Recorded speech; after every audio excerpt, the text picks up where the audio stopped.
ladies and gentlemen. Welcome to the latest episode of the Lords of Podcast Roundtable. I am your very, very, very amazing host. My name is Hustle, but you already know that. Joining me for this episode, Kyle. Say hello, Kyle. How's it going, everybody? It's going good. Also joining me, we have Glow. Hey, people. What's new? A lot of things are new. Also joining me, Uncle Jeff. Say hello, Uncle Jeff. Yeah, Cthulhu, everyone. That exactly what he said. And finally, making his return to the Lords of Podcast Roundtable after what seems like a 10-year absence, the Crow. Indeed, I have returned, people. Fear not. Caw-caw, caw-caw. We have a lot to discuss this week, so I'm not really going to give the breakdown here at the beginning of the show. It's just going to waste time. So let's get started with what everyone seems to be talking about right now, and that is Chris Jericho finally made his return to wrestling last night on Raw. And I wrote about it in the running diary, which many of you have probably read already. So I've given my thoughts on the entire thing, how his promo went, how the return went. But I want to know what all of you guys think now. Kyle, I know you watched the show. I was watching it on Skype with you. When Chris Jericho first came out, like, what did you think? Even before he got to the ring, just when he first came out, what did you think? I thought, what is this man wearing? Why is he stuck in like 1980s light bright, whatever the fuck Christmas light suit he is wearing? What the fuck was that? And then as he's going down the ring, it shorts out on him too. So that right half of his jacket already shorted out all the way down the ring. So I just don't know what they were thinking with that, to be honest with you. Glow, you weren't on Skype with us for the show, so your thoughts on this are going to be new. Did you think it was going to be Chris Jericho? Like, who did you think It Begins was going to be for? Well, we all kind of knew it was Jericho because I believe the spoilers that came out from all the different sites because it came from legit sites. Mm-hmm. But so when I saw Jericho came out, I figured, WWE didn't want to do nothing special. Just going to feed us what we want to feed us. And I thought Jericho's going to come out and lay down one of his money-making promos. And I know we didn't get there yet, but I assumed he was going to do a money-making promo, but we got something completely different that I'm not happy about. Yeah, different is a understatement, I think.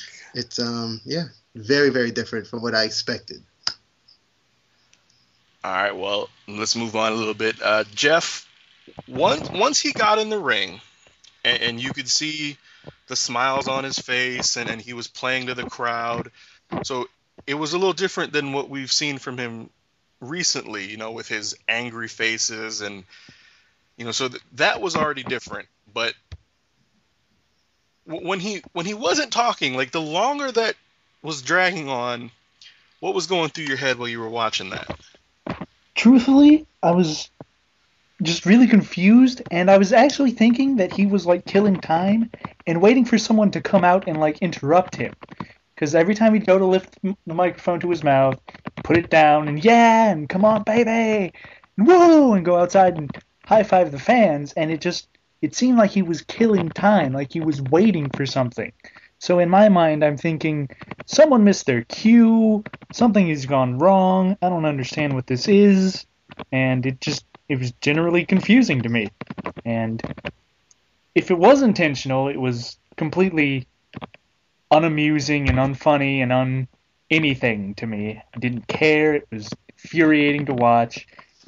And if it wasn't intentional, then I'm really confused. What happened backstage? Who was supposed to come out? If anyone was supposed to come out? What happened that caused him to try to kill time for 10 minutes? It was just odd. All right, well, Crow, did you watch Raw? I did. Okay, well, what did you think of the entire thing? The segment was pretty bad. I don't. If it had been shorter, the whole Jericho not talking thing might have been all right because he is good with the facial expressions and stuff. I'm personally not happy that Jericho returned at all, though. To be totally honest, I don't feel like he really needs to be back at this point in his career or at this point in WWE's current movement. I don't think he has a place. That's actually an interesting point Mhm. with kind of shifting towards more of a youth movement. Yeah. And I mean, he does fit in that he's actually a good worker.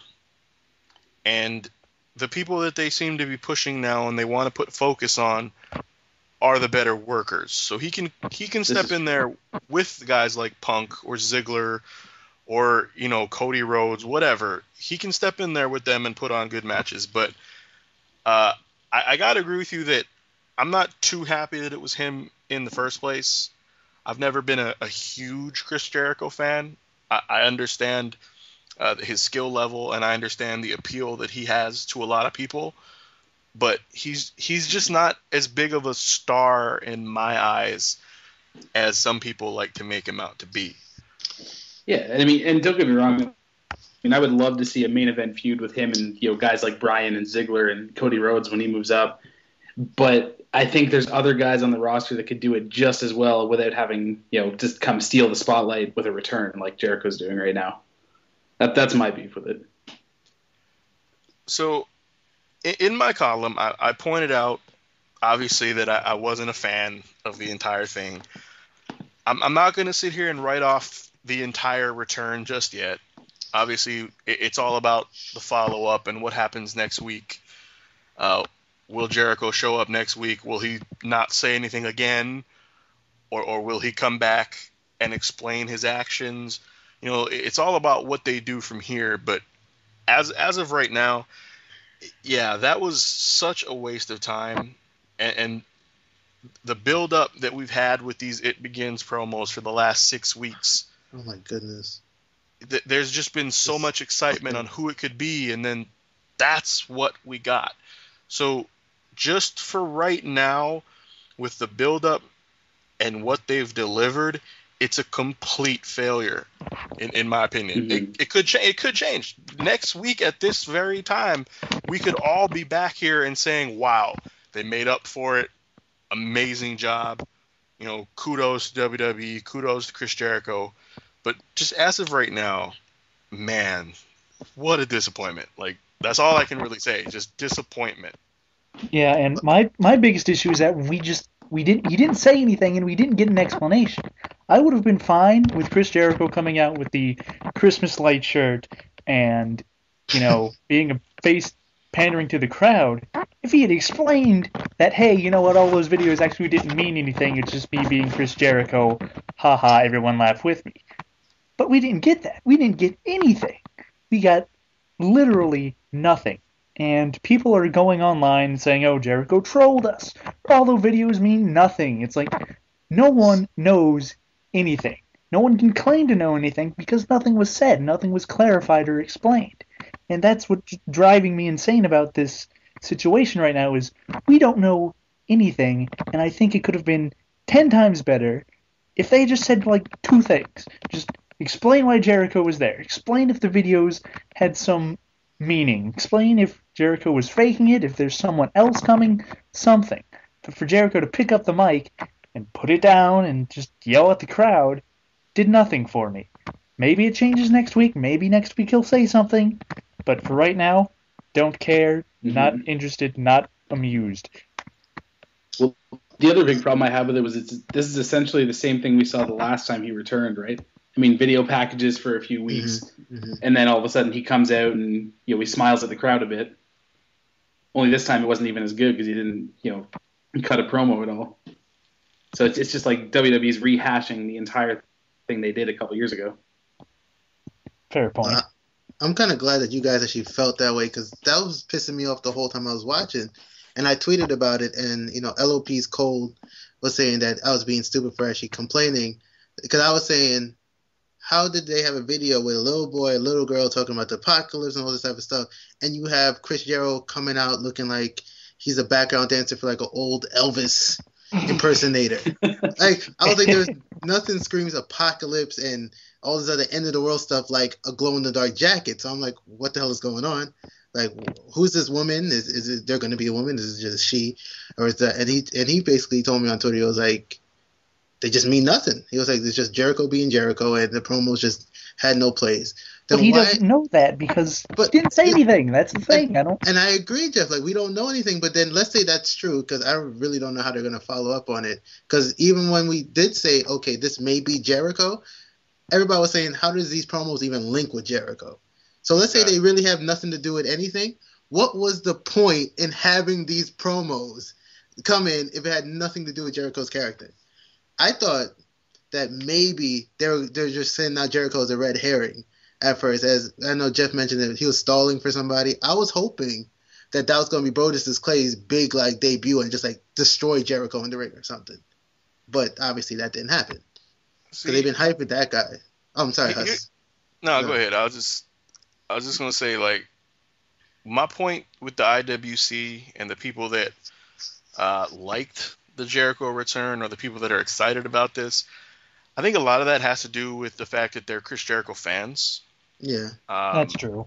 Had it been someone else that made a return like that and didn't say a word and didn't fit the It Begins videos and just nothing made sense, they would be ripping it to shreds right now. If it had been Batista, they'd be all over this, basically. Let's go with that, because Batista would have got the same reaction. He left as a heel, but he would have came back and he would have got a face pop. And he would have got a nice face pop. People haven't seen him for a while. And then he just stands there and he's smiling. He's slapping thighs with the fans. Slowly, the fans would have started turning. They would have started booing. Would that have been a genius troll? No. People would have said that Batista's annoying, but having him come back was pointless. He shouldn't even be back.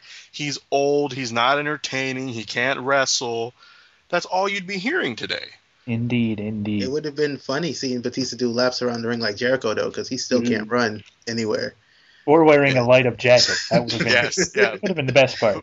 Batista in that jacket would have been probably the highlight of that whole segment. But Hus, I agree with you on I would have nightmares for the rest of my life. No, I agree.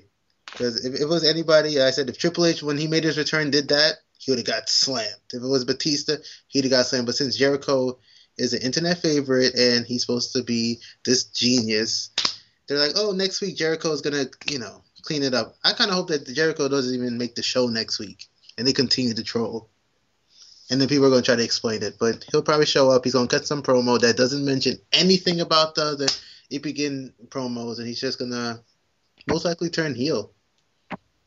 Because it was just too awkward. If he doesn't show up at all on Raw next week, it'll have been too soon. The defenders will still defend it. Exactly, that's what I'm saying. They would still defend it if he doesn't show up. Look how genius the troll job is. He pissed everybody off in week 1, and then he didn't even show up in week 2. It's amazing, isn't it? No, it's not. It's infuriating is what it is. I actually have a question for you guys then. So, because I believe he's going to turn heel. Does anybody else believe that this is just leading to a heel turn for Jericho? Probably. Obviously. More than likely, yeah. I think that's what last night was. I think last night was the turn. Mm-hmm. They wanted to do it in a different way. But from here, where's it going to go? Although, to be honest, I think they might even do what they did last time. Have him come out as a face initially, and then have him turn later. After he has kind of an initial run as a face. Unless Jericho's a liar, and God forbid, can't have that. He did say he only would come back to wrestling if he could do something different, and that wouldn't be different. This is true. Admittedly, that's true. Last night was something different, but it can't just be a 1-week thing unless his new gimmick is going to be that he never talks, ever. He comes out for a promo every week, and he never talks. Oh, God. Hornswoggle talks now. Chris Jericho doesn't talk. Unless they're going to do that, what's different about this? If he turns heel... So Jericho's basically the new Goldberg. If he turns heel, then what? He's going to come out next week in a suit, Right. just looking down upon the fans. I'm smarter than you. I'm the best in the world at what I do. Hypocrites, parasites, etc. Yeah, then we're right back to where we were. And then that's not different at all. Why'd he come back? So, again, I can't really give a full opinion on it until next week, at least, so we see where they want to go from here. But just, they could have handled that whole thing so much better. And They honestly could have done the whole show a lot better than they did. It was just a disappointing show from start to finish, and Jericho was just the epitome of last night's icing Raw. on the cake, basically. Yeah, I can't really disagree with that. The WWE title match was kind of a disappointment. They didn't even have a clean ending. The star-studded main event elimination 6-man tag was barely even there. Nobody cared about it. It was just a disappointing show. Yeah, you're right. Just top to bottom. Just pitiful.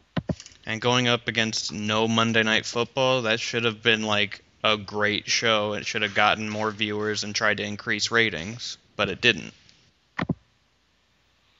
It's because they were leaning on Chris Jericho coming back and the whole reveal of the It Begins stuff to be the major point there to bring people in. And I don't think that's going to happen. I just don't think that's going to work for them. I had that conversation with a few people on Twitter yesterday, even before he came back, talking about whether it should be Jericho that returned or whether it should be The Undertaker that returned. Chris Jericho is not a ratings draw. He never has been. He's just a really solid worker. But he's not a huge draw. And if they're going to try and build a show around him, it's going to blow up in their face. So if you're just talking about that, The Undertaker would have been a better fit for this role, because whether you like him or you don't like him, whether you think he's 10 years past his prime and should have hung it up, or whether you hope he never retires and he wrestles at WrestleMania until he's 90, no matter what you think about him, he is a bigger draw than Chris Jericho. He has a bigger name than Chris Jericho, especially at this time of the year leading up to WrestleMania. But I don't know. It's just another disappointing week for Raw, just another bad episode for the Raw creative team in a long, long string of them. It's really, really, really gonna hurt them, and soon, probably. Maybe not in a few weeks soon, because it is WrestleMania season. They are gonna get a decent spike, especially with news that The Rock is going to be making an appearance on Raw in a few weeks. And, but once April rolls around and WrestleMania is over and The Rock is gone again and The Undertaker's gone, if he even comes back, man, they're in a lot of trouble if they don't do something quickly. They are. Does anybody have anything else to say about Raw in general before we move on? Laurinaitis was pretty entertaining. Laurinaitis has been getting really, really entertaining the past few weeks. Just being sort of the bumbling boss who's trying to do a good job and thinks he's doing a good job, but really isn't. It's humorous to watch, and I'm enjoying Laurinaitis now, as opposed to when he first showed up. We absolutely loathed him. I'm surprised to say that Laurinaitis is a solid highlight of Raw now. I don't know if that means Raw is bad or Laurinaitis is really good, but he's a highlight, and he's a solid highlight. I hate Raw. Yeah, it's pretty easy to feel that way about Raw. Very easy. I do. They have so many pieces to make a really, really entertaining show every single week, and they always fail to put those pieces together. Yeah. And to add to that, it was practically Monday Night SmackDown last night. Almost every single match was SmackDown versus SmackDown, or SmackDown versus Raw, with SmackDown getting the upper hand. It was just a ridiculous amount of SmackDown last night. It's funny because with that line of thinking, you would think that means they realize that SmackDown is a strong brand. Well, SmackDown is such a strong brand. If they see it as such a strong brand, why can't they book the show like SmackDown? Because even when SmackDown has a down week, they have a good show. You'd think it'd be easy. Yeah, the Raw and the SmackDown creative teams, obviously they're not the same people, but they should have the same mindset. They're working for the same company. They were hired by the same people. They should have that quote-unquote WWE way of thinking. There shouldn't be such a huge gap in between the quality on both shows, no matter who the rosters are. I don't understand why Raw is struggling so much. I don't think there's any answers to it. It's just bad, and SmackDown is oftentimes better. And there's no reason as to why that really is, other than maybe more of an emphasis on trying to be entertaining as opposed to being wrestling. I don't know. I couldn't tell you. It's just, for whatever reason, the SmackDown team just gets it and puts together a quality show, whereas the Raw team isn't quite there with, knowing what to do and how to put the pieces together to make something come out good. And it's kind of disappointing because we have to suffer through it. You know what's really going to piss me off is the fact that this is the road to WrestleMania, and every year the Raw team learns how to book during the road to WrestleMania. Like the last 2 months, it becomes quality and everything else before and after that. They're going to put on good shows and we're going to get excited for WrestleMania, and that pisses me off because I was like, why can't you even try to do this all year? They only book for 3 months out of the year, really, which pisses me off. Sons of bitches. It's terrible. Well, I guess while we're talking about the road to WrestleMania, that should kind of segue nicely into our next topic, which is... It does. The road to WrestleMania. Hey! How about that? Coincidence. Wow. I think for predicting the road to WrestleMania, a lot of people do that, whether it's discussing it with their friends or whether it's a column online or whatever it is. A lot of people are trying to break down the road to WrestleMania, what they think is going to happen. And that's what we're going to do here, but we're not going to really get into too much detail.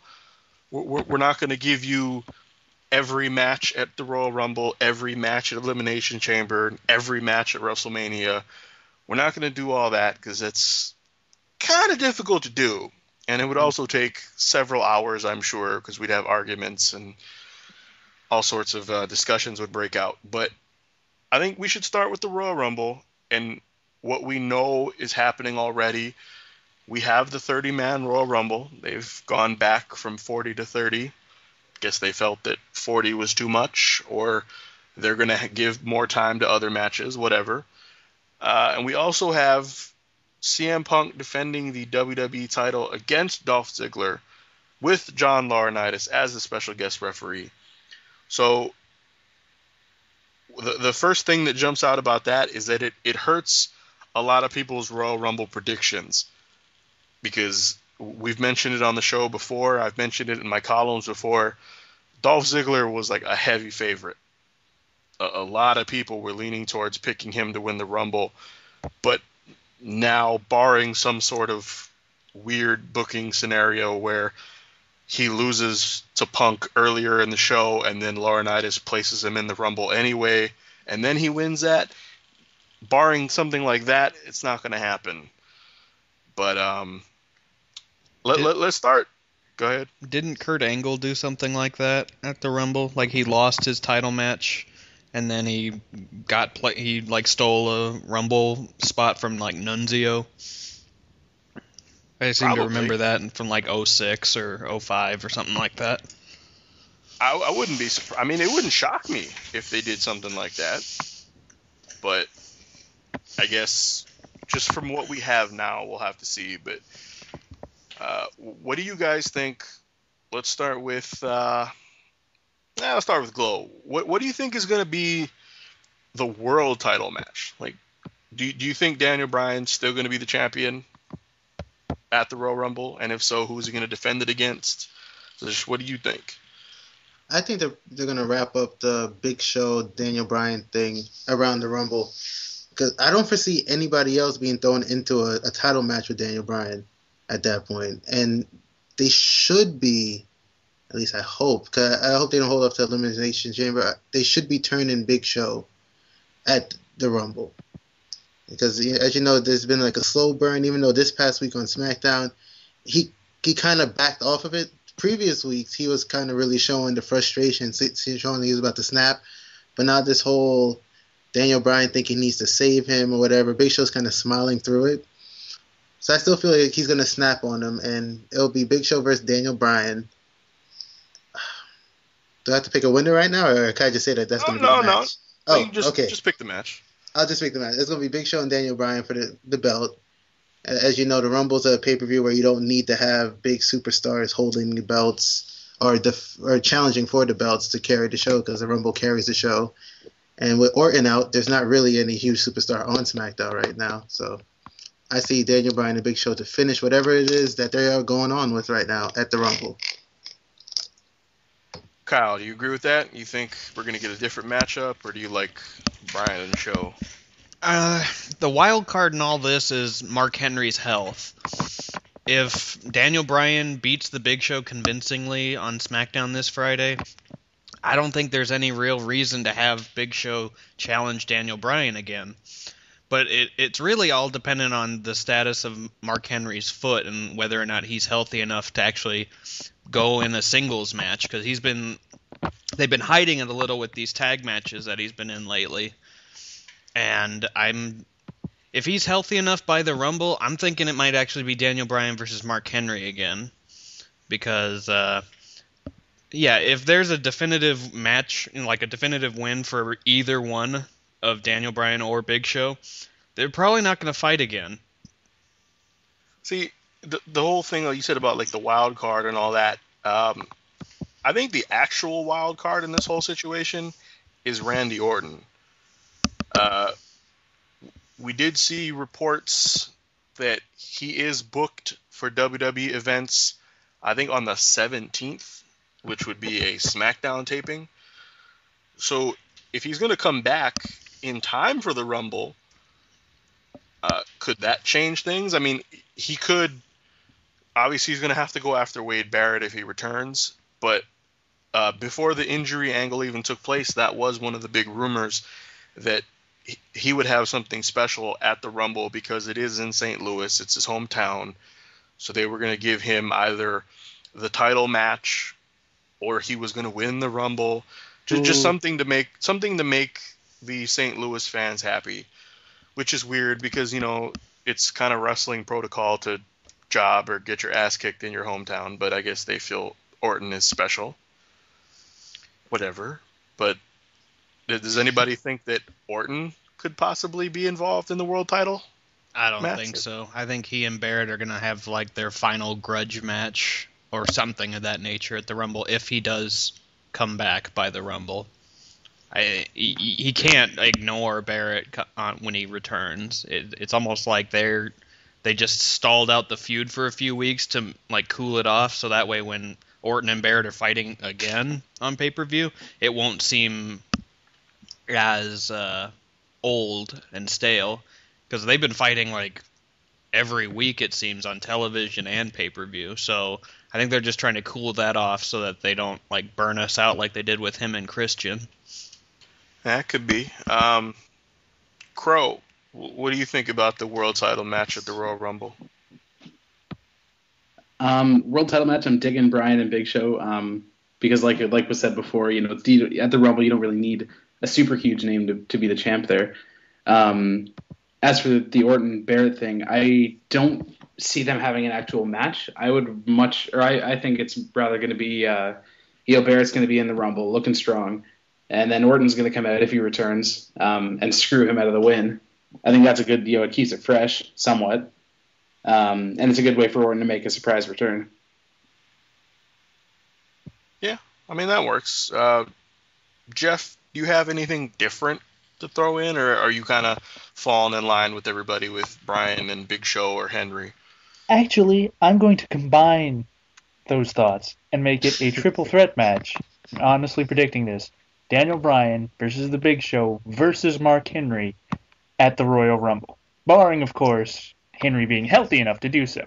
But if he is, I expect this match on SmackDown will probably end with some sort of shenaniganery involving maybe Mark Henry comes out and gets someone disqualified and just lets his presence known in the match and just destroys everyone, causing a triple threat match to be set up between all three of them for the Rumble. As far as Orton goes, I'm kind of digging Crow's idea. Wade will be in the Royal Rumble. Orton will come out, screw him out of a win, or at least attempt to. And considering it is in St. Louis, he'll get a pop for that. He'll get a nice pop for that, and that'll keep them on their track. That's actually not a bad idea with it being a triple threat. I didn't really even think of that. Well, if they want to build Daniel Bryan as the underdog, like they're trying to, there's not much more of an underdog situation he could have than going into a triple threat with 900 pounds of opponent and coming out of the match with the world title still. Exactly. That's a great idea, actually. The world's strongest man and the world's largest athlete, and then Daniel Bryan. If he can escape with the title, no matter how he does it, if he steals a pin from one of them, if he makes one of them tap out, if he comes out of there with the title, he's going to look pretty good in terms of being an underdog. And that's probably going to get people behind him more than it would going over either man alone, I think. Mm-hmm. Not bad, Jeff. Not bad. Thank you. I was kind of surprised no one else had said it. I was kind of expecting it, and then no one said it. Go. Because I'm the only one with this thought. Okay. Okay, well, let's move forward then to Elimination Chamber, which is the February pay-per-view. It seems like they've had thoughts in the past about having the Elimination Chamber matches not be for the title. You know, we've seen it a couple times where it'll be just 6 contenders, and then the winner gets a title shot. But obviously, we've also seen a lot of times where the champion is in the match and the whole thing is for the title. Personally, I think that both the WWE and World titles will be defended in the Chamber this year. I don't really see scenarios otherwise. Mm-hmm. But kind of lost my train of thought there. I was going to say something, and I looked over and saw the football game on my TV, and it just kind of caught my attention. Son of a bitch. So anyway, Elimination Chamber. Yes, that's what we're talking about. Yes. So if we're talking about this whole scenario with, say, Daniel Bryan coming out of Royal Rumble, huge underdog champion, he defends his title again.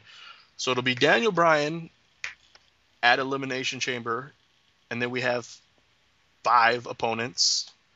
Okay, let's see. How many people are on this show right now? Oh, what do you know? It's 5 people. Let's play a little game, guys. Okay, Saw. All right. So we have There will be blood. We have Daniel Bryan Mm-hmm. defending the world title in Elimination Chamber. And I'm going to go around here, and each of us are going to pick one person that's going to be in the match. Mm-hmm. Just one person. And then that's going to be our... we're going to put that together as our prediction for these world title Elimination Chamber. Doesn't that sound like fun? Oh, Yay! yes. Yeah. Let's do this. Come on, baby! All right. Crow, let's start with you. Start with me, eh? I'm Yes. going to go with the obvious one because it needs some star power, and I'm going to throw Randy Orton into the mix. Bastard. All right. I figured everyone might be thinking it, so I stole the thought first, but So that's I think Daniel Bryan. Elimination Chamber needs a little bit more star power than the Rumble. Daniel Mhm. Bryan Agreed. versus Randy Orton versus Jeff. Throw somebody in there. Jinder Mahal. No, I'm just kidding. I'd probably go with Sheamus. Get out. I said I was kidding. I'm picking Sheamus. You're dead to me. Jinder Mahal. Sheamus. Uh, I officially pick Sheamus to be another entrant into the Elimination All right. Chamber. All right, Glow, what do you got? We got Daniel Bryan versus Randy Orton versus Sheamus. Versus Cody Rhodes. Cody Rhodes. So he's not going to defend the Intercontinental title at Elimination Chamber? They never defend that belt. Give up on that. All right. All right, Kyle, what do you got? I was going to go with something out of left field, but because... you know what? Screw it. Drew McIntyre is going to be in the Elimination Chamber. I thought he was going to pick Jinder Mahal. It's like, what are you doing, Kyle? Oh, no. I actually think they're going to get him back at least to some level of mid-card by February. I actually think this little storyline of his with Teddy Long on SmackDown is actually going to go somewhere. And he's actually going to finally start getting out of that hell that Tiffany placed him in. Plus, he did amazingly in last year's Elimination Chamber, so why not give him another chance to shine? Exactly. I like your thinking. Interesting. That's actually very interesting. Well, I guess that doesn't leave me with a whole lot. Jinder Mahal. Clearly, it's got to be Jinder Mahal. I think you have to go with Mark Henry. I think every Elimination Chamber needs at least one massive human being. Pause. Indeed. This is funny. We actually left Big Show and Wade Barrett out of this Elimination Chamber. Yeah. So nobody thinks Wade Barrett is gonna end up in the chamber? No. Well, if I were to just pick 6 on my own, maybe. But if it's gonna work out this way, I don't know. Orton will get the upper hand in their feud, which will send Barrett back down a little bit. Barrett could very well be back in the main event scene later in the year, but we'll discuss that to come, I guess.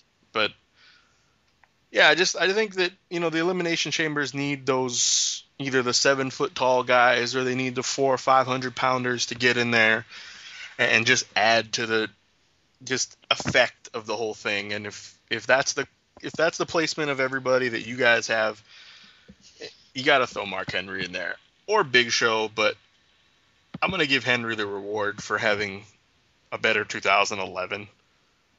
Fuck Big Show. What has he done in 2011 that was like special in comparison to the rest of his career? Nothing. I agree. He did an elbow drop off the top rope.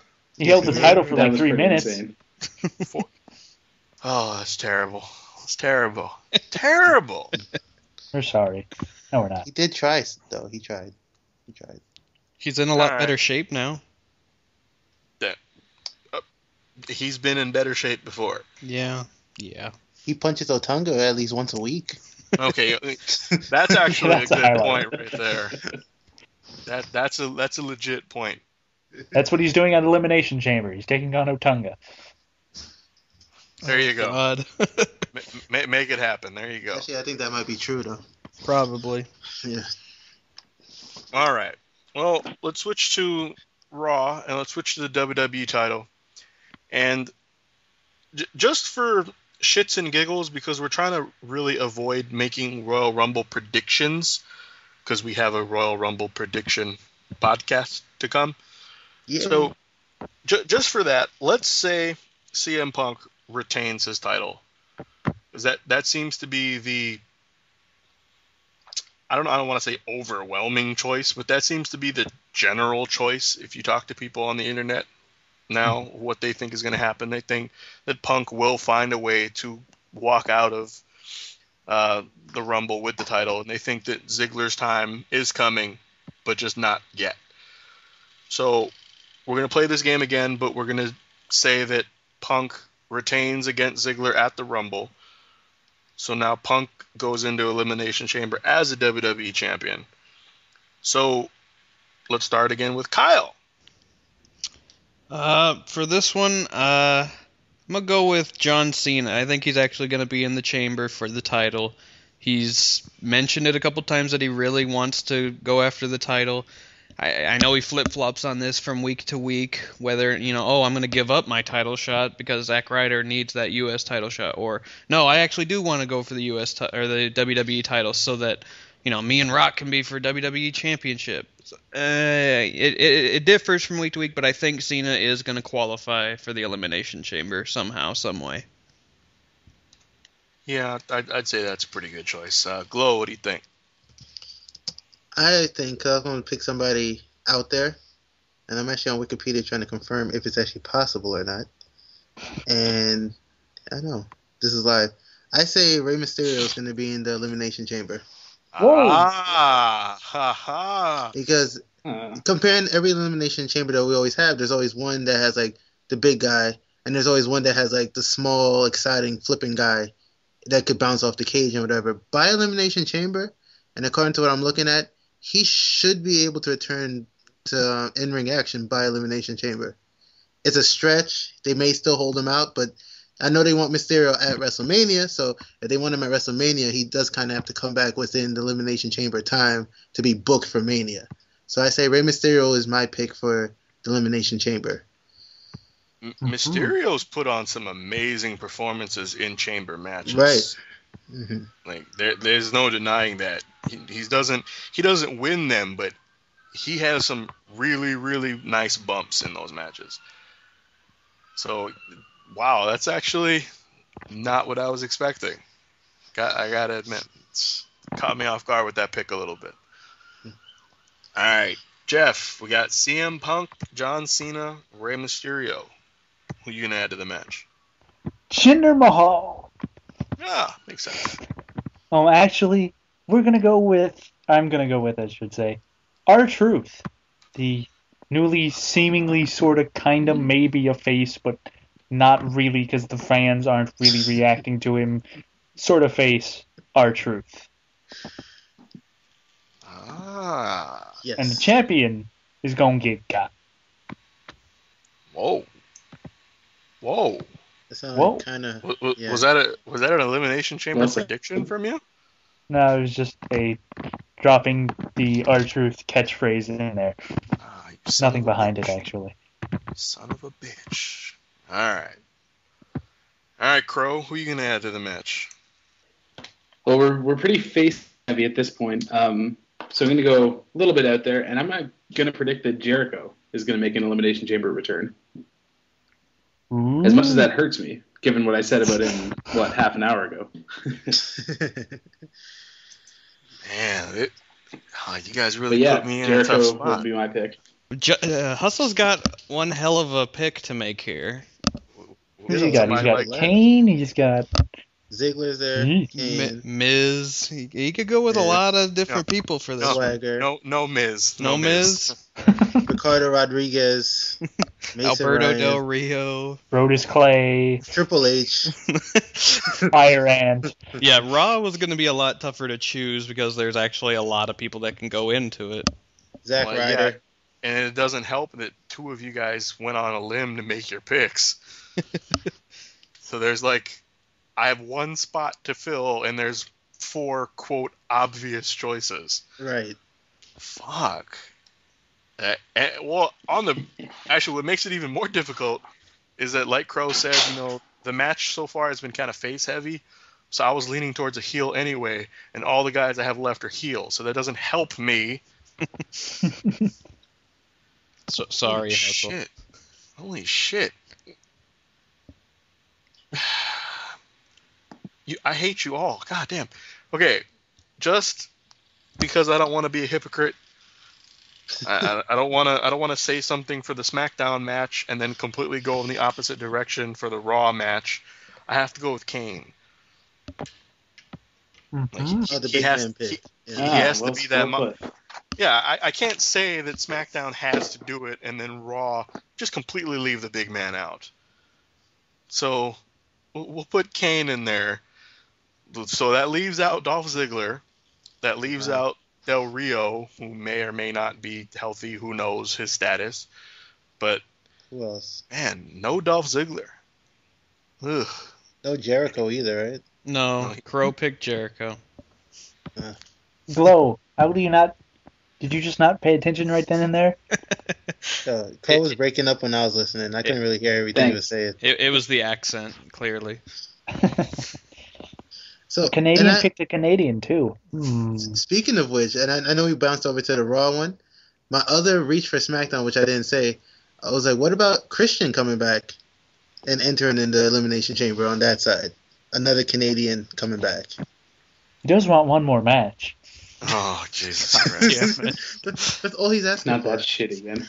I don't even know if he's going to be ready by then. I don't know. I don't know about his injury status. But there's a lot of returns that could come up in between now and the road to WrestleMania, it seems. High ankle sprains are a bitch. That could be anywhere between like 2 or 6 months for those things. WWE actually is lucking out when it comes to injuries. I mean, I don't want to jinx it and say that no one is going to get injured between now and WrestleMania, but they have some big names that could possibly be coming back from injury before WrestleMania. Like, they could have a really loaded card once we get to WrestleMania itself. And there's another name we forgot who really wants to make his WrestleMania paycheck. Sin Cara. No. We forgot about him too. He's not going to be on the show. There's a reason we forgot about him. I wouldn't say so much forgot as just completely disregarded. Sin talent. Fuck Sin really. Cara, that's why. Oh, that wasn't nice, Kyle. Sorry, I really just do not like him at all. Okay, well, those are the 2 matches at Elimination Chamber that everyone's going to care about. So we can just move from there. Finally get to WrestleMania. Woo! So, based on what we have so far, we have WrestleMania having John Cena versus The Rock, which could be for the WWE title, might not be for the WWE title. Who knows? But that's really it. That's all we know so far. We have several matches that are rumored, several matches that WWE supposedly wants to put together, including a Big Show versus Shaquille O'Neal spectacular, I guess, which could actually be pretty entertaining. I don't want to get too much into detail about that, but Poor Big Show. I think Big Show versus Shaquille O'Neal could actually be kind of fun. Yeah, it'd be fun, but Shaq is taking the win there, so it just adds to Big Show's horrible WrestleMania record. I guarantee he's getting a nice paycheck from it. Yeah. Mm-hmm. If Big Show can have a good match with Floyd Mayweather at WrestleMania, he could have a good match with Shaq. And Shaq actually will, bump and do shit, whereas Mayweather was sort of protected a little bit, a lot, totally. But yeah, I digress. Well, but we'll have Charles Barkley calling the match. Oh, man, that would be money. Come on, Dwight, get some rebounds. Yeah, that would actually be kind of funny though if Charles Barkley or the NBA on TNT guys were involved in commentary for Shaq's match. I'd actually want that now that I hear it. Ernie Johnson, Kenny Albert, Charles Barkley, yeah. Kenny Albert. Yes. Man, you're way off on your name. It's fine. I don't watch TNT. It's fine. Yeah, clearly. Smith, Albert, Marv Albert. There you go. I'm mashing names together again. Kenny Albert is Marv's brother. All right, there you go. That is a real person. But Kenny Smith. Not. Chris Webber? No, wait, he's on NBA Network. Fuck. You know what, Kyle? You can stop talking now. Thank you, Kyle. It's all over the place. That's fine. It's fine. So, WrestleMania. Again, it's kind of difficult to do this because we don't have predictions necessarily. But what are some matches you guys are thinking will take place at WrestleMania? And for WrestleMania, we'll open it up to the entire card. So if you want to predict a tag title match, go for it. If you want to predict Cody Rhodes versus Goldust, go for it. Well, spoil it, huh? I'm just saying, it doesn't have to just be predict what you think the world title, WWE title match is going to be. Just pick a match that you think is going to happen at WrestleMania. And just for because I know it's going to come up, you can all pick the same match if you want. Mm-hmm. We're not fantasy putting the card together like that. So don't say, "Oh, Glow picked CM Punk, so I can't pick CM Punk." Just whatever. Just pick a match. That's all you got to do. So we'll start with Jeff. Well, I think this one should be fairly obvious. It'll be R-Truth versus The Miz at WrestleMania in one of the undercard bouts. I think, they're going to have this feud play out for past Royal Rumble and past Elimination Chamber. They're going to go into WrestleMania and just have a one-on-one match with one another. Maybe some sort of hardcore stipulation, because they normally have a match like that at WrestleMania. At least one. And so I think that'll be it. I think R-Truth versus The Miz, possibly involving some weapons, will have a match at WrestleMania. Yeah, I'd say that's got a pretty good chance of taking place. Crow, you're next. Pick a match. I'm hesitant to make this call because of reports that have already been made, but I'm thinking possibly Undertaker Kane for the third time. Ooh. And I can hear the groans, literally. But I think that would be infinitely better than another Taker Triple H match. And B, I think it would Interesting. All right. Well, Glow, what do you think? Give us a match. All right. I think this may be crazy, but I think the WWE is going to be able to pull some strings and get The Rock versus John Cena at WrestleMania this year. Man, I know it sounds really crazy. No out way. there, man. Holy shit. Yeah. There's no way that's happening. Not a chance. All right. Actually, I think for the first time in a while, I think the tag titles might actually get some playtime at WrestleMania. And I see the Usos versus Air Boom for the belts. Actually, Usos. Yeah, I see them at Mania. It's about time the tag titles, well, I'm just hoping, but it's about time the tag titles get some shine on a major pay-per-view like WrestleMania and get put over as a credible belt to have. So this is me hoping in the pick. So we're hoping. It won't be any of the 28 Latino tag teams that WWE seems to have these days. It'll be the Usos. It's not going to be the Filthy Animals Part 3. It's not going to be LAX Part 2 or Mexican America Part 4. None of them. It will be the Usos.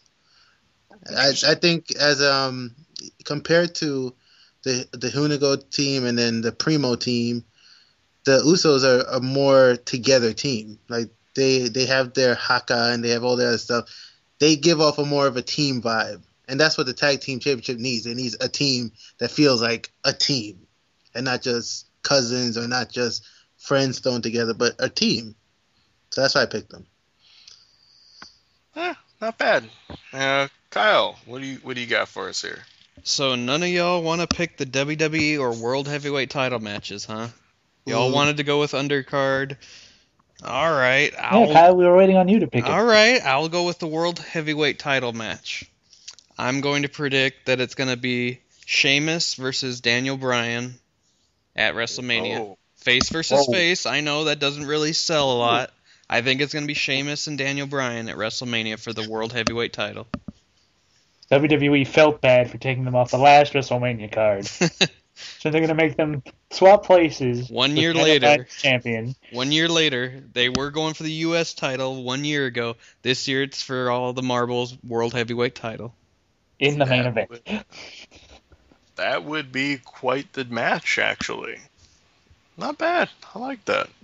Yeah. Well, I'm going to go with another undercard match.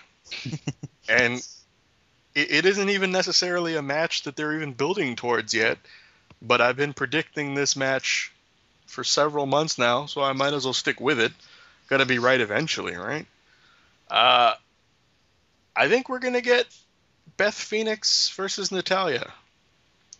I think it's the only real Divas match that we can get right now that's going to be worthwhile. Mm-hmm. So you foresee a split between now and Mania?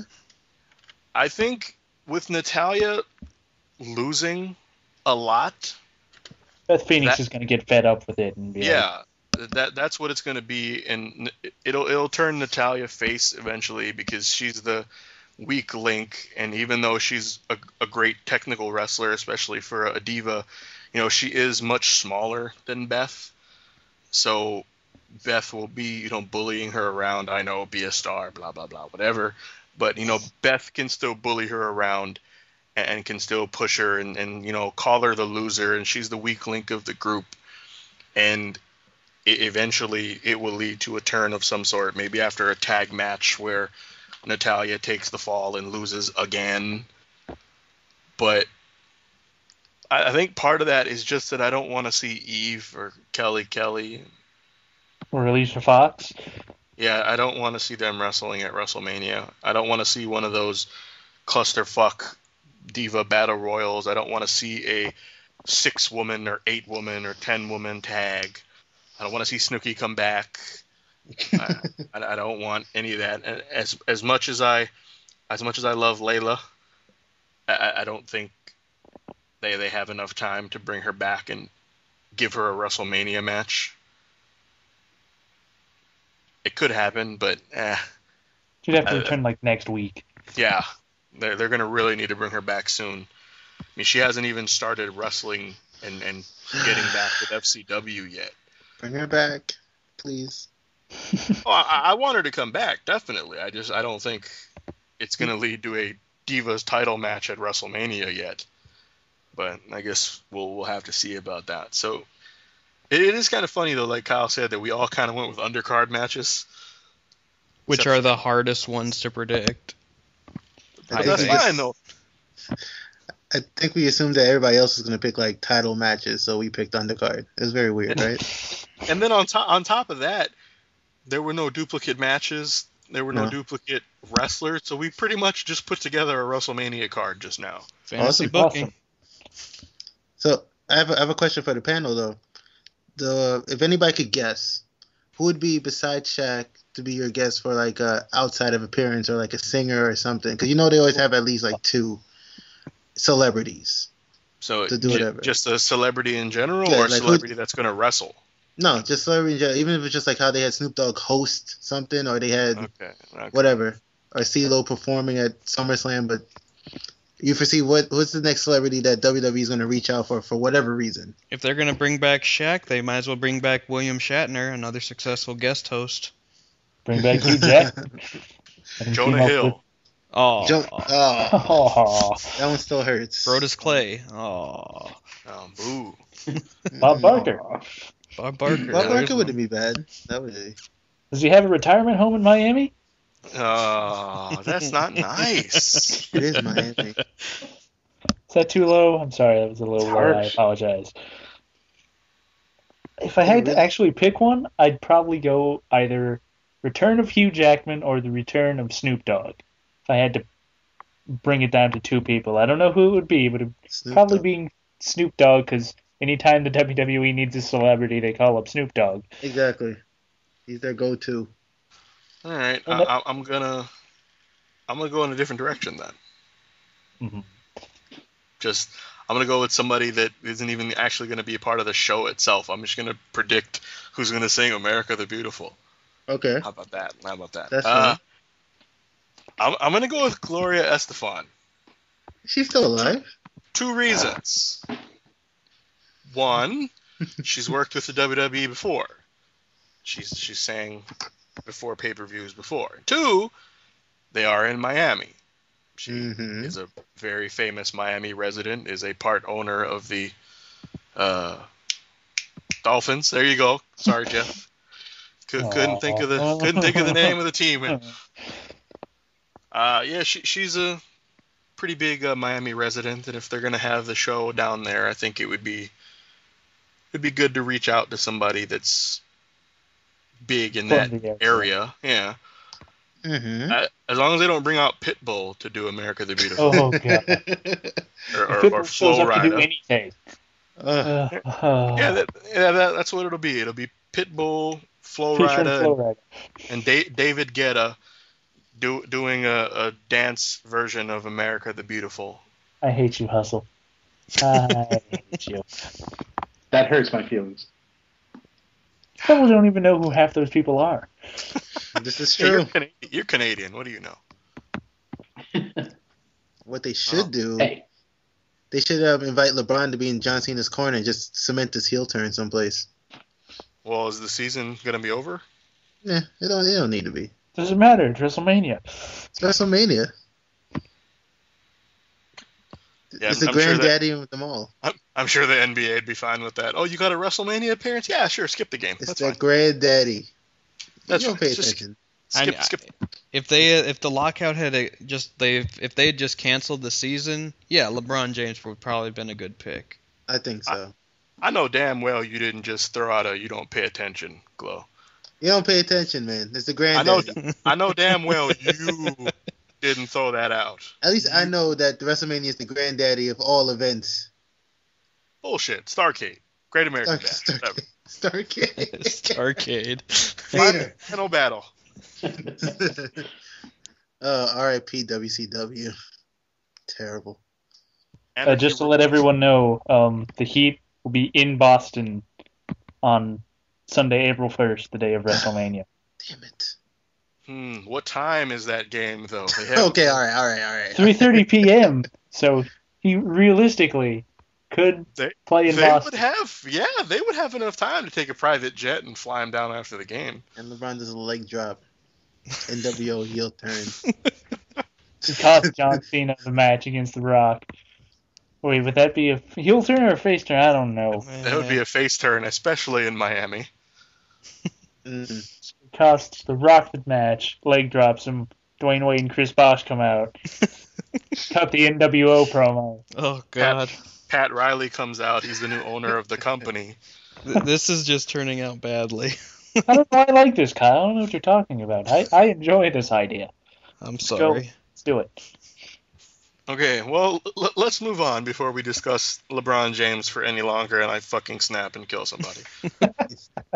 Never good. Well, we've already kind of talked about it a little bit, and Crow brought it up with his WrestleMania prediction. But we're going to talk about The Undertaker now. And first and foremost, I'm going to go around the panel, and it's a yes or no question. Mm-hmm. Just start off, yes or no, will The Undertaker wrestle at WrestleMania this year? So just that one word. We'll break it down afterwards. But Kyle. Yes. Glow. Yes. Jeff. No. Crow. yes. Yes. Okay, so Jeff, you said no. You're the only one that said no. Why do you think that?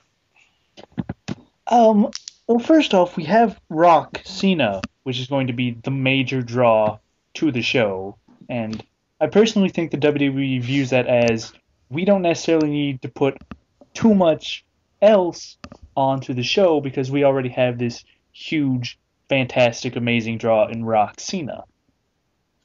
So it may be that they don't feel the need to bring back The Undertaker or put on a whole bunch of these star-studded matches if they already have this major draw match in their mind as the main event of the show. Plus, normally we'd start hearing some sort of rumors by about the end of December, beginning of January, about The Undertaker's return, or at least have some sort of video package going on. Granted, we do have It Begins, and we don't know the full summation of whatever that is, so yeah, that could possibly be him, but I just don't think that the WWE is building up Undertaker currently to remind everyone that, hey, Undertaker is still around and breathing somewhere, and that we can use him for WrestleMania. So, because of those two things combined, I don't think Undertaker will wrestle. Plus, we don't quite know what his physical capacity is, if he's, all well and okay, because the last time we saw him, he was getting carted out of Atlanta. So, we don't know. He could just not be able to wrestle. Yeah, well, I guess that's a possibility. I mean, I think that WWE focuses enough on WrestleMania that they'll want to make it as big as possible, regardless of how big of a draw Rock and Cena is. Agreed. If they could put together 6 main events, they would do it. Right. I think if they could bring back Steve Austin to wrestle, Shawn Michaels to wrestle, Undertaker to wrestle, they would do it. I think. I don't think I'd be shocked if Taker didn't wrestle because, like you said, usually by now Taker would be there. We'd be hearing rumblings that he is coming back or he already would be back.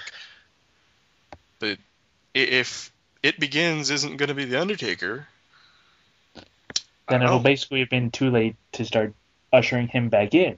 Because what are you going to do? Start at Elimination Chamber, and he doesn't have an opponent for WrestleMania announced until like 2 weeks before? Is that what's going to happen? I don't think so. If the WWE is going to do it, they would basically start now, start leading up to it. So if he's not part of It Begins, then I just don't see it happening for the most part. All right, Glow, what do you think? I don't really agree with that. With the idea that they had to begin, because if they were gonna keep Taker out and then just kind of wrap him up, unless Triple H is out there working on his own accord, which he does from time to time, I don't think they would have Triple H mention Taker before the whole Kevin Nash thing, and kind of put over whatever. I think that was their way of kind of planting the seed that possibly would be Taker coming back. I still hope it's not Triple H and Taker. And we also have to remember that the WWE, they're starting their network.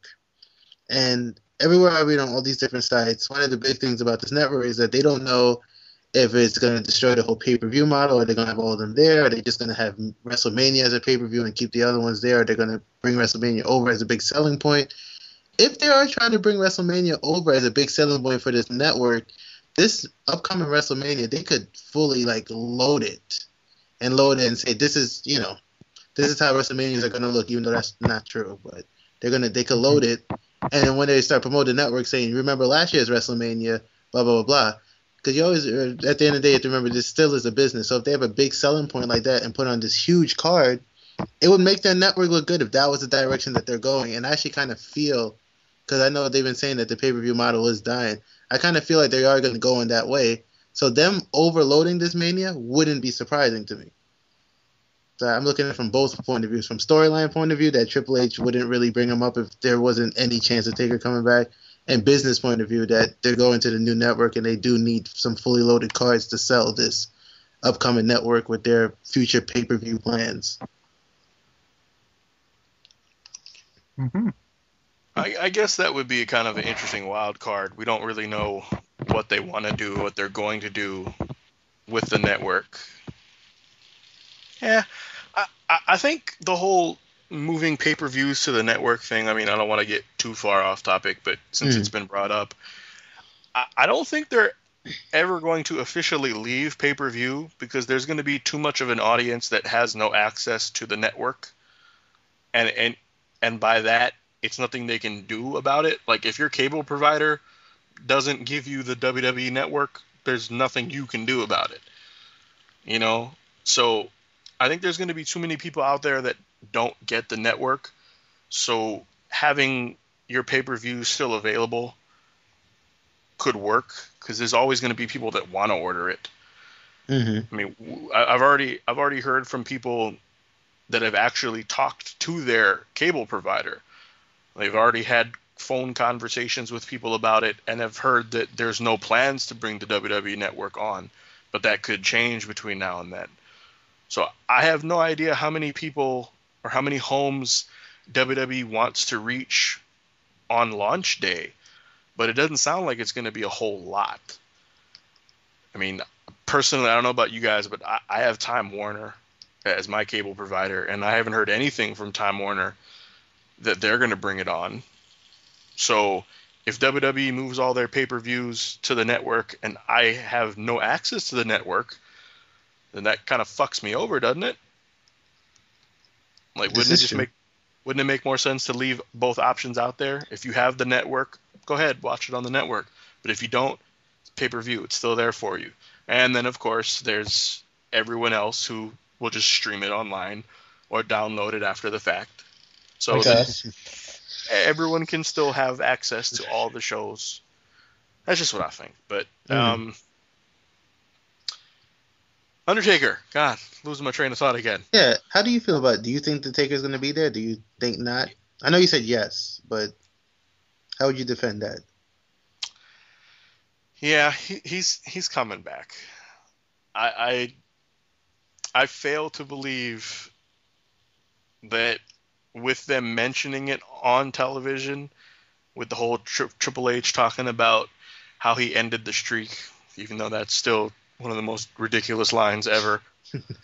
Him actually mentioning that on television, I think that's the, quote, proof that Taker is coming back. But unfortunately, that probably means Taker and Triple H again. For the third time. What are you talking about? It's only the second time. The WWE doesn't even know it's the first match. What are you talking about? Anyways. Well, see, that's the problem that they have right now. And we know we've discussed it in the past with their lack of build for a lot of their younger stars. There's nobody that's really there that can face Undertaker right now. You know, whether it'd be a good match or not isn't the point. You're looking at who would be a big enough name to put against him and who would be, in the eyes of the WWE Universe, a legit threat. Yeah. So we've talked about it on the podcast before. We've talked about people like Sheamus. We've talked about even Chris Jericho. You know, we've talked about the Wade Barretts and people like that. I don't think they're ready. Yeah, there's time. There's still almost 3 months before WrestleMania, so you could build somebody up. That's true. But I don't think the WWE Universe doesn't look at Sheamus in that regard yet. They don't look at Wade Barrett in that regard. I don't think they look at Chris Jericho in that regard. I certainly don't. So if you're going to bring Taker back, he either has to face a legit huge name like a Cena, or it has to be someone he's faced before. It has to be a Randy Orton or a Triple H, or bring Shawn Michaels back, or Mark Henry.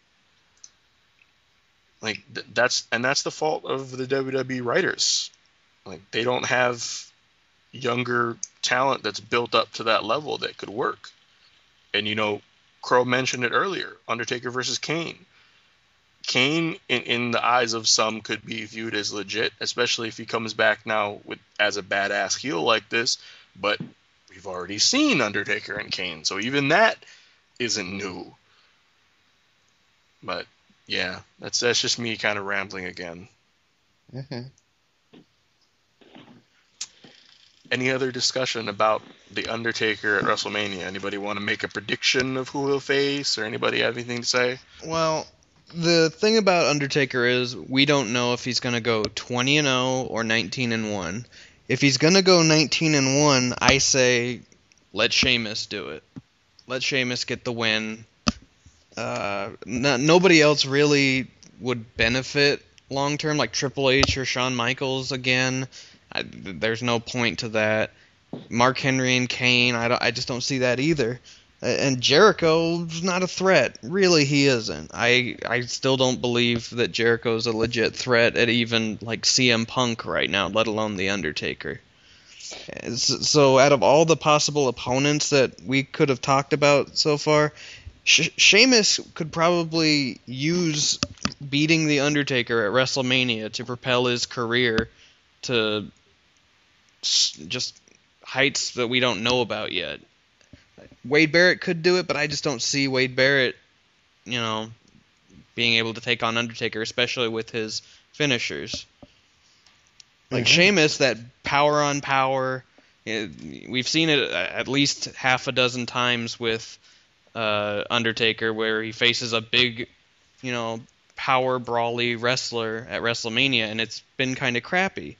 But with Sheamus, I think you could actually get a good to great match out of Undertaker, And it would be in that, that big Hoss style where they're just beating the living hell out of each other. And Plus, who doesn't want to see Undertaker take a bro kick to the face? Or an Irish cross, or, any of that. It would be... If you're going to have Undertaker lose, give him Sheamus. If you're going to have him win, you could give him anybody. Mm-hmm. You could give him freaking Heath Slater for all I cared if you're going to have him win again. Honestly. But, if you're going to have him lose, you better make it, with the most upside possible. Mm-hmm. Anybody else got any Undertaker discussion before we move on? Kind of just a quick reply to what Kyle just said. If it was a normal WrestleMania and he wasn't going for 20-0, I'd agree. Give him anybody if he's just going to win. But being that this could very well be his last WrestleMania, even if he's going to win, he needs a fairly big name. So, a guy like Heath Slater is obviously not going to cut it. That's why I suggested a guy like Kane, where there's a very storied past already, so that the build-up would be easy. They wouldn't need a whole lot of time to introduce it, which works with the short schedule that we're on right now. And I think that could pay off in a big way. I think we've actually discussed enough at this point, and I think we're probably looking at well over an hour with just what we already have, and we have so much more to talk about that I think what we should do here is cut this show short, and we'll have a part 2 that we'll all get back together tomorrow. Otherwise, we could be looking at a 3-4 hour podcast, and when we had a 2-hour podcast, people were telling us it was too long. So I think we'll cut this one short. Everybody can kind of chew on the morsels of information that we've given them so far. We've talked about a lot so far. I didn't think it would stretch out that far, but it did. That's what she said. Anyway. Oh my goodness. I'm sorry. It was an opportunity. I had to go there. I had to go. So I guess, yeah, that'll be the end of the show for this day. Part 1 is in the books. Part 2 will come tomorrow. So, yeah. Crow, any final words? Apparently not. No. See y'all tomorrow, I guess. Come Caw-caw. Caw-caw. Caw-caw.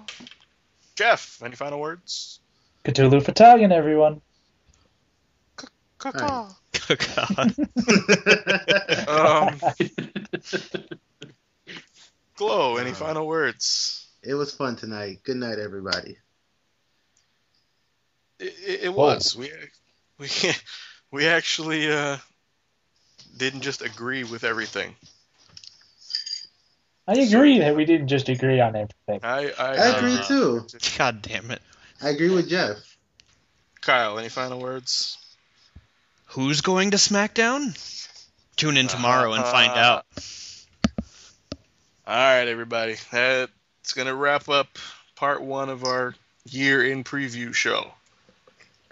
Holla.